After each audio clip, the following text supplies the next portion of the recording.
Bonjour et bienvenue à cette vidéo sur les raccourcis d'Automation Studio. Donc, nous allons commencer par faire un petit circuit hydraulique en vous montrant quelques fonctionnalités de dessin qui sont très importantes pour vous aider à dessiner plus facilement et rapidement avec le logiciel. Donc, tout simplement, on prend le composant et on le glisse sur la feuille. Donc, j'ai une pompe. Je vais mettre une soupape de sécurité. Je vais venir prendre une 4-2 et un vérin double effet. Une fois les composants placés sur notre feuille, on peut directement aller sur les ports de connexion et vous allez voir que la souris va changer comme une cible. Donc on clique avec le bouton gauche de la souris une fois, on lâche le bouton de la souris et on reclique sur l'autre connecteur. Même chose ici, on clique, on relâche et on clique entre la pompe et le distributeur. Lorsque je vais connecter la soupape de sécurité, vous allez voir que je veux la brancher au milieu du fil ici. Mais je n'ai pas de cible qui apparaît pour faire la connexion. Tout simplement double-cliquer pour insérer un point de jonction sur la ligne. Je peux aussi prendre deux composants et juxtaposer les deux ports de connexion. Je vais juste afficher un peu plus grand. Donc les deux points rouges, je vais les mettre un par-dessus l'autre.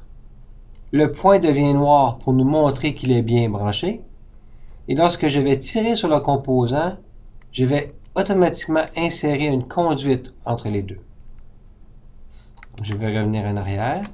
Maintenant, ce que je veux faire, c'est que je veux que mon retour au réservoir, je dois contourner la pompe parce que je trouve que je suis trop près ici.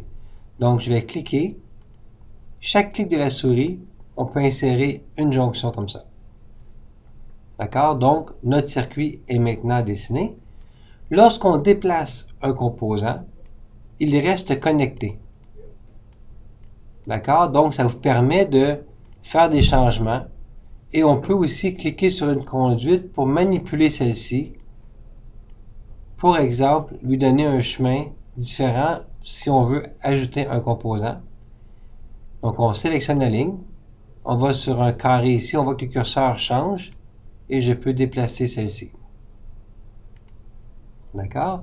Donc, je vais prendre la même chose ici et je vais le remonter pour être égal avec l'autre côté.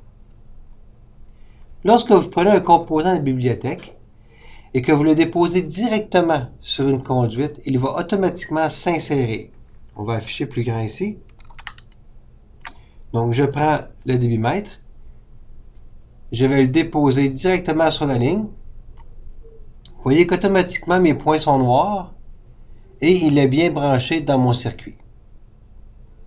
Si on refait, je vais effacer le composant, supprimer, et voyez-vous, la ligne va rester en place. Si par contre, vous aviez mis le débitmètre sur votre circuit comme celui-là, le déposez, et vous le prenez et vous le glissez sur la ligne, vous allez voir que les points restent rouges. Parce que le composant ne provient pas directement de la bibliothèque. Donc, pour l'insérer et couper la ligne, vous n'avez qu'à enfoncer le bouton majuscule, Shift, et glisser en même temps sur la conduite. Et vous allez voir que maintenant, les points sont noirs. D'accord? Quelque chose aussi qui est important au niveau de la simulation, c'est qu'Automation Studio, lorsque vous insérez des composants sur un schéma, il n'y a aucune conduite qui va traverser un composant. Donc, voyez-vous ici, par exemple, lorsque je lance la simulation, on voit bien mes conduites entre chacun des symboles, mais aucun ne traverse un symbole. Ça peut être un indice, parce que voyez-vous, si, exemple, on revient en arrière, je vais effacer ici mon débitmètre, je le prends de la bibliothèque, je le dépose sur mon schéma une fois et je le glisse par-dessus. Les points sont rouges et lorsque je lance la simulation, vous voyez que la conduite traverse le composant. C'est une manière de vous dire qu'il y a une erreur au niveau de la connexion du composant. Donc, je le déplace, j'enfonce le bouton Shift et je le remets sur la conduite. Et maintenant, nous avons le bon circuit. Au niveau du dessin, vous pouvez aussi vous référer aux points. Voyez-vous, ici j'ai un point noir, ce qui justifie qu'il y a 3 connexions à cette intersection. Voyez-vous, ici j'ai un point qui est vide, ce qui veut dire que j'ai seulement 2 conduites. Donc, si je remets une conduite entre ces deux points, vous voyez que maintenant, mes deux points sont noirs parce qu'il y a 3 connexions. Je sélectionne la ligne et je vais l'effacer. Lorsqu'on dessine dans Automation Studio, tous les composants vont rester connectés. Donc, voyez-vous, si on va agrandir un petit peu la section ici, lorsque je bouge le vérin, il reste connecté. Mais il se peut que vous vouliez le déconnecter pour insérer un différent composant ou autre. Donc, pour déconnecter le composant, on appuie sur le bouton majuscule ou Shift en déplaçant le composant et vous voyez que maintenant j'ai fait une déconnexion. Pour le rebrancher, je remets le composant, les deux parts par-dessus les anciens et automatiquement la connexion se refait. Au niveau de l'édition aussi, lorsqu'on veut déplacer notre schéma comme ça ici, on va appuyer sur la barre d'espacement de votre clavier en cliquant sur la souris et en déplaçant. D'accord? Si vous voulez agrandir ou réduire le circuit, vous pouvez enfoncer la touche CTRL de votre clavier et tourner la roulette sur votre souris. Veuillez prendre note que où vous pointez votre souris, vous allez agrandir à cet endroit. Donc, lorsque vous avez un très grand circuit, il est possible d'aller vraiment cibler une zone en particulier. On peut aussi bouton de droite et faire un zoom de tous les composants pour maximiser notre vue.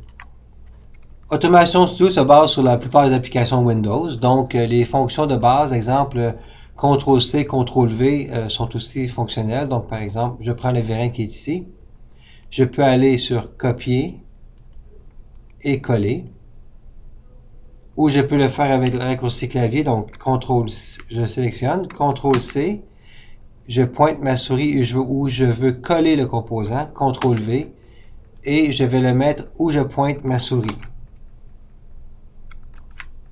D'accord? Donc, c'est une façon aussi de pouvoir facilement placer nos composants. Si je tiens la touche, voyez-vous, lorsque je déplace le vérin ici, si j'enfonce la touche CTRL en le déplaçant, vous voyez que j'ai un petit plus à côté de mon curseur, ce qui fait automatiquement une copie. Donc, en appuyant sur CTRL et en glissant le composant, on fait une copie. D'accord? Donc, tous ces raccourcis sont les mêmes que on retrouve dans le logiciel Microsoft pour la plupart. Nous avons aussi la possibilité d'avoir des raccourcis au niveau clavier pour plusieurs des fonctionnalités. Nous avons aussi un document PDF dans le guide d'utilisateur qui va justement vous expliquer tous les raccourcis du logiciel ainsi que l'affichage des fenêtres. Pour afficher la bibliothèque, par exemple, c'est la touche F9, le gestionnaire de projet F8. Donc, c'est des touches qui peuvent être intéressantes à connaître. Donc, on vous suggère de vous référer au guide d'utilisateur et d'imprimer ces quelques pages qui, justement, vous donnent la liste de tous les raccourcis. En utilisant aussi la souris, lorsque vous vous positionnez sur une icône, vous voyez qu'on a un tooltip qui explique très bien la fonctionnalité et on voit ici gestionnaire de catalogue F6, gestionnaire de bibliothèque F9. Donc, on affiche aussi les raccourcis dans les tooltips.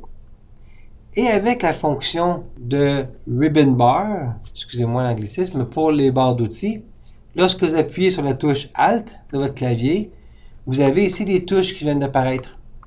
Donc, si je vais aller dans la section Édition, j'appuie sur le E. Et voyez-vous que dans Édition, il me crée automatiquement des raccourcis pour toutes les fonctionnalités. Donc, si je voudrais, exemple, afficher les coordonnées et orientation, j'appuie sur LN, l'icône qui est ici. Je vais faire LN et vous voyez que maintenant, j'ai affiché coordonnées et orientation. D'accord? Donc, il est possible d'avoir ce type de raccourci dans le logiciel. Ceci met fin à la présente vidéo. Merci et bonne journée.